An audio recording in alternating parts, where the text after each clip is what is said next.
Hi అండి, welcome to my channel. ఇప్పుడు మీకోసం మంచిగా గోబీ పకోడీ అయితే చూపిస్తానండి. బయట కంటే మంచి టేస్టీగా ఉంటుంది. చాలా అంటే చాలా బాగుంటుంది. వీడియోనైతే సేవ్ చేసుకోండి. నేనైతే ఇదిగో గోబీని అయితే తీసుకున్నానండి. గోబీని తీసుకొని వీటిని చిన్న చిన్నగా మనకి కావాల్సిన సైజులో అయితే ఇలా కట్ చేసుకొని ఒక బౌల్లోకి అయితే తీసుకోండి. చాలా బాగుంటుంది. ఇప్పుడు పురుగులు కూడా ఉండవండి, సీజన్ కాబట్టి క్యాబేజీలో ఫ్రెష్గా చాలా బాగుండిద్ది. ఇది దొరికినప్పుడే తీసుకొని ఎంజాయ్ చేయాలి. చాలా అంటే చాలా టేస్టీగా ఉంటుంది. వీడియోనైతే ఎక్కడ స్కిప్ చేయకండి, అంత టేస్టీగా నేనైతే చూపిస్తాను. మీకు ఏమన్నా రెసిపీస్ కావాలన్నా కామెంట్ చేయండి, అవి నేను మీకు చేసి చూపిస్తాను. ఇంట్లో ఉన్న వాటితోనే తక్కువ ఇంగ్రీడియంట్స్తోనే ఒక గిన్నె తీసుకొని దాంట్లో కొంచెం సాల్ట్ పసుపు వేసుకొని మనం ముందుగానే కట్ చేసి పెట్టుకున్న ఈ క్యాబేజీని కూడా వేసుకొని బౌల్లో ఇప్పుడు హాఫ్ బాయిల్ అయితే చేసుకోవాలి. మొత్తం కుక్ చేసుకోకూడదు. ఒక 80% వరకు అయితే కుక్ చేసుకుంటే సరిపోతుంది. ఇప్పుడు ఒక గిన్నెలోకి మనం కారం అయితే తీసుకోవాలి, కొంచెం సాల్ట్, అలాగే కొంచెం గరం మసాలా, కొంచెం ధనియా పౌడర్ అయితే తీసుకోవాలి. ఆ తర్వాత కొంచెం పసుపు, కొంచెం కార్న్ పౌడర్, అలాగే కొంచెం రైస్ పౌడర్ అన్నీ వేసుకోవాలి. ఇప్పుడు కొంచెం శనగపిండి కూడా వేసానండి, అది ఆప్షనల్ మాత్రమే. మీరు వేసుకోవాలనుకుంటే వేసుకోండి, లేకపోతే వేయడం మానేసినా సరిపోతుంది. అయినా టేస్ట్ అయితే ఏం మారదు, చాలా బాగుంటుంది. కొంచెం అల్లం వెల్లుల్లి పేస్ట్ కూడా వేసుకొని మొత్తం కొన్ని వాటర్ తీసుకొని మొత్తం మిశ్రమం అంతా కలుపుకోవాలి. ఉండలేం లేకుండా మంచిగా కలుపుకోవాలండి.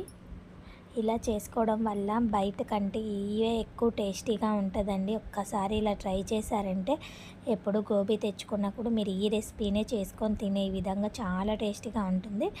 మరీ అంత లూజ్గా కలుపుకోకండి, అలాగని మరీ గట్టిగా కలుపుకోకండి.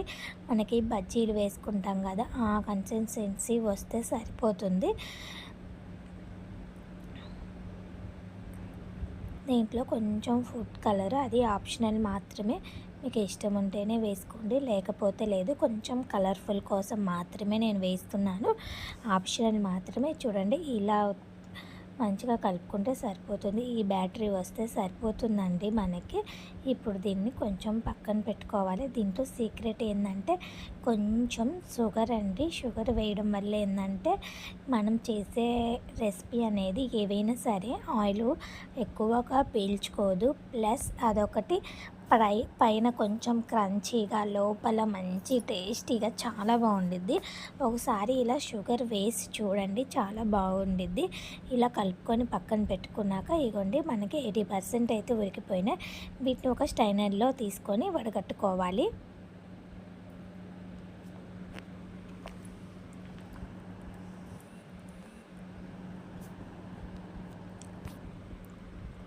ఇప్పుడు వడగట్టుకొని బాగా చల్లారిన తర్వాత మనం ముందుగానే కలుపుకున్న ఈ మిశ్రమంలో అయితే వేసి మొత్తం ఒకసారి కలుపుకోవాలి. మీకేమన్నా గట్టిగా అనిపిస్తే కొంచెం వాటర్ వేసుకోండి, లేదు అంటే సరిపోతే వదిలేసేయండి, అలాగే ఉంచేసుకోండి.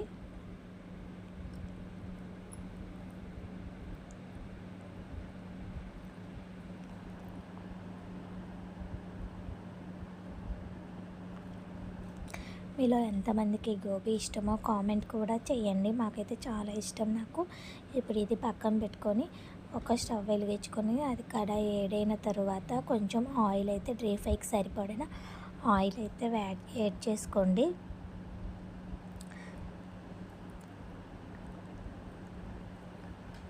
ఇప్పుడు అది బాగా హీట్ అవ్వాలండి. ఆయిల్ హీట్ అయిందని చూస్తే సరిపోయింది. ఇప్పుడు మనం ఒక స్పూన్ తీసుకొని లేదా చేత్తో అయినా సరే మనం పకోడీలాగా వేసేసుకోండి.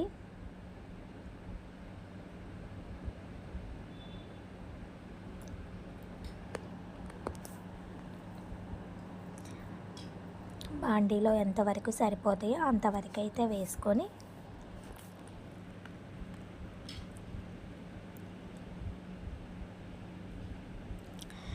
ఒకసారి మొత్తము కలుపుకోవాలి అండి. వెంటనే కలుపుకండి, లేదంటే దానికి అతుక్కపోతే ఒక 2 మినిట్స్ అలా ఉన్న తర్వాత మంచిగా కలుపుకోండి. అప్పుడు విడివిడిగా కూడా మనకి వస్తాయి.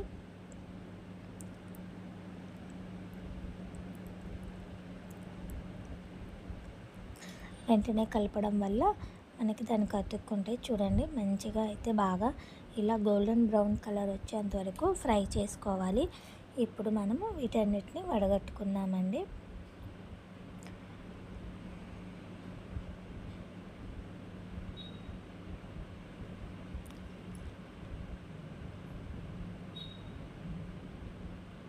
మంచి కలర్ వచ్చిన తర్వాత మంచిగా తీసేసుకోండి. అంతేనండి, ఈజీగా గోబీ మంచూరియా అయితే రెడీ అయిపోయింది. ఇంట్లో ఈజీగా చేసుకోవచ్చు ఈ పకోడీని.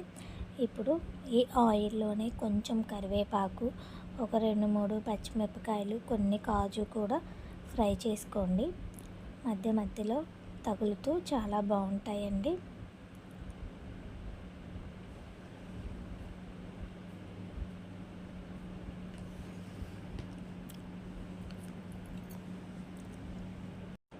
కరివేపాకు మొత్తం అయితే మంచిగా ఫ్రై అయ్యాలి. 1 నిమిషం పాటు ఫ్రై చేసుకోండి. ఇక్కడ కొంచెం జాగ్రత్తగా ఉండండి, పచ్చిమిరపకాయలు పేలిపోతాయండి నూనెలో, అందుకని కొంచెం దూరంగా ఉండి ఫ్రై చేసుకోండి. ఇప్పుడు వీటన్నిటిని కూడా మనం ఫ్రై అయినాక తీసుకొని ఈ పకోడీలో వేసుకోవడమేనండి. చూసారా ఎంతో కలర్ఫుల్గా అయిన గోబీ పకోడీ అయితే రెడీ అయిపోయింది. ఎంతో టేస్టీగా చాలా బాగుంటుంది. ఇంకా మనం ఒక ప్లేట్లోకి సర్వ్ చేసుకుందాము. చాలా అంటే చాలా టేస్టీగా ఉంటుంది. మీరు ఒకసారి ఇలా ట్రై చేయండి. నచ్చితే మన ఛానల్కి ఒక లైక్ అయితే ఇవ్వండి. సబ్స్క్రైబ్ చేసుకుని చూడండి ఎంత సాఫ్ట్గా జ్యూసీగా కూడా ఉన్నాయి. ఈవినింగ్ మా పిల్లలు రాగానే నేనైతే ఇదే చేసి పెట్టాను. చాలా ఇష్టంగా తిన్నారు. కొంచెం లెమను, ఆనియన్స్ వేసుకొని తిన్నారు. చాలా అంటే చాలా టేస్టీగా ఉన్నాయి. మీరు కూడా ఒకసారి ట్రై చేసి మీకు ఎలా వచ్చిందో నాకు కామెంట్ బాక్స్లో కామెంట్ రూపంలో తెలియండి. మీకేమన్నా రెసిపీస్ కావాలి అని అంటే ఎక్కువ ఏ రెసిపీస్కి వస్తాయో ఆ రెసిపీ అయితే నేను కంపల్సరీగా చేసి మీకు చూపిస్తానండి. థ్యాంక్ యూ అండి. Thank you for watching.